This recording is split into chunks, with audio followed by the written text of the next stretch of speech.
Hi, Paul Nashawaty coming to you live from the show floor at KubeCon North America 2025. I'm joined by Matt from Fermyon. Matt, how you doing? Great.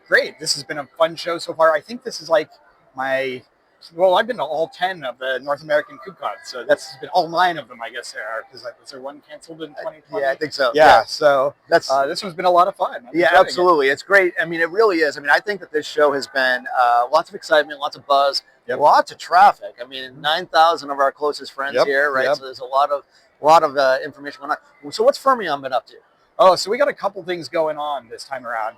On the open source side, this is KubeCon is a great place to do the open source half of what Fermyon does, and that's the spin framework.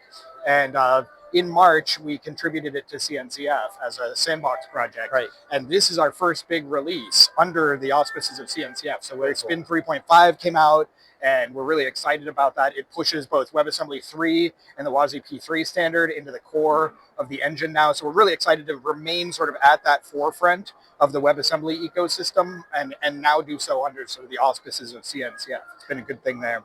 And then, also in March, we launched Fermyon WASM functions, which is our platform on top of Akamai. And when we launched it in like 2 regions, one in the US, one in Europe, and we're hitting these like astonishingly good performance numbers. Awesome. Well, over the last several months, we've started onboarding a lot of large customers. We've rolled out now to 24 regions. We can handle tens of millions of requests per second across this platform globally. And so we're really excited to sort of continue developing that. And we announced that this has now gone from its sort of a preview release version into its GA version. And we have a number of customers running very happily on top of this platform. That's so it's been a really exciting one for us on both sides, right? A little bit of like that open source work that we love about the KubeCon ecosystem and have been so involved in, and ever since Kubernetes 1.1 came out, and then a little bit on this like the commercial impact of this brand new serverless technology and how we've really found a way to kind of take off in this edge computing space. Yeah, no doubt. I mean, Matt, there's no doubt that the maturity of WASM has taken off. The maturity of the use cases are growing, especially with the functionality. The proof points you just mentioned are just as examples of how it's really happening. Yeah. So what are your 3 key takeaways that you want from here and for the show to be, and what do you want to say? What do you want the audience There's a funny one here in that 10 years ago, I started the Helm project as part of Kubernetes. They're launching Helm version 4 today. Yeah, okay. And that's really exciting. I have, of course, these days, very minimal impact on the code of Helm, but still have continued to be involved in this project. The new version of Helm, not having anything to do with me, I just want to point this out.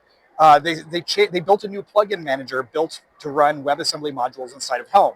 So again, we're starting to see a new place where WebAssembly is taking deeper roots. So that's a really exciting one for us today.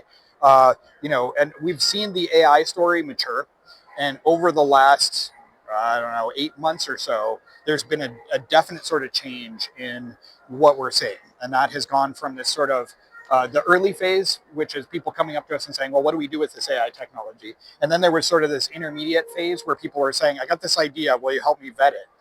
This is the first time we're really hearing people say, hey, we understand it now. We're starting to roll out our first applications into production. Can you help me, with sort of the cost optimization story, which of course WebAssembly at the edge, Fermyon WASM functions, partnering with, Akamai's new GPU offering they announced a couple weeks ago. Those are cases where that kind of thing can happen. So that's the second one.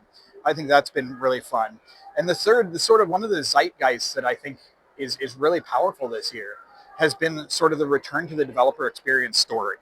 Again, roll back a couple of years and platform engineering was sort of the main focus. And there was a lot of tooling being done for DevOps and platform engineering teams, and developers were starting to get a little antsy, like, hey, what about us? This is a very complex ecosystem. And I've noticed just if you scan the booths today, you're definitely seeing the DevEx story back on top again. And I think part of that has to do with AI a little bit maybe, but a deeper part of it I think just has to do with the fact that the ecosystem had that sort of expansion of complexity, and once more developers have to be able to wrap their hands around it. So you're seeing kind of a return to DevEx as a principle, as an operating principle for a lot of these companies. So that's been really exciting for us as a developer. Yeah, absolutely. Very exciting, Matt. It's always great to have you on, and the show has been really exciting, really awesome here to have you here. But thanks for being on the show. Sure. Thanks for having me. Of course.